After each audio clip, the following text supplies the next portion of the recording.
Hello mga dongday, andito na naman si Inday. At i-share ko sa inyo ang iba kong mga ginagawa dito sa aking trabaho. At itong maliliit na gold, ito ang ilalagay doon sa botas na tinuturo ko kanina. Huwag mo na itsura mga dongday sa malapitan, tanawad tay. Karon sugdan na nato ang orasyon.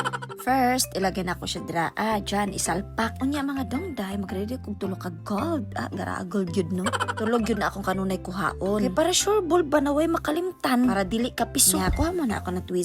Unya ipiton, ibutang sa buslot. Unya i-press. Itong pinayan, yung nasa taas na bakal, mainit yan siya. Kaya mainit para pumasok yung gold doon sa black. Nung una, lisod yun siya. Pero minuto lang, makuha naman dayo. Usahay lisod, kay tungod kay nag-ipit pa sa tweezer, lisod kaayo. Unya pikas kamot mga dungday, mapoy taga-press. Unya gamay kaayo, mo ang ipiton sa tweezer, lisod kaayo. Dali ra tan-awon, pero kung i-try, lisod. Pero nakuha man ho dayon po, mga minuto lang. Dapat ka maogyod ka mo-adjust sa imong kamot. Dili ingon na bugat. Dili pod ingon nga sobrang gaan. Kasi pag na-over yung press ko, lulubog masyado yung gold. Nakalimutan ko na kung anong tawag nito ng gold na to. Matagal na kasing hindi bumalik tong work na to. At ibig sabihin nun, matagal na tong video na to. Magwa 1 year na.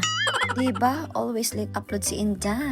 O, tingnan nyo. 2 kamay na yung ginamit. Minsan kasi parang hindi masyadong mainit. Kaya need ko na medyo may pwersa. Pero may adjustan naman siya sa init. At ito nga pala, may orientation. Hindi pwedeng basta-basta mo lang salpak. Ganitong itsura, ito yung pang ibabaw. At ganito naman pag sa ilalim. Kita nyo ba mga dungday ang kaibahan? At ganito naman siya sa malapitan. Sa tinuod yun, lisod yun siya ipiton sa tweezer. Labaw na mga dungday na right-handed ko. Pero naanad naman ko nga nagagamit yun ang left. Labaw na sa dati ko mga trabaho sa Pinas. Nakuha ko naman siya agad. Pero yun nga, hindi naman talaga ako magaling sa left. Medyo natuto lang. Pero pagdating sa writing o kakain, dili jud na ko kaya ang left. At ito na yung itsura niya. Hindi lubog at hindi rin siya angat. At yun lang, bye!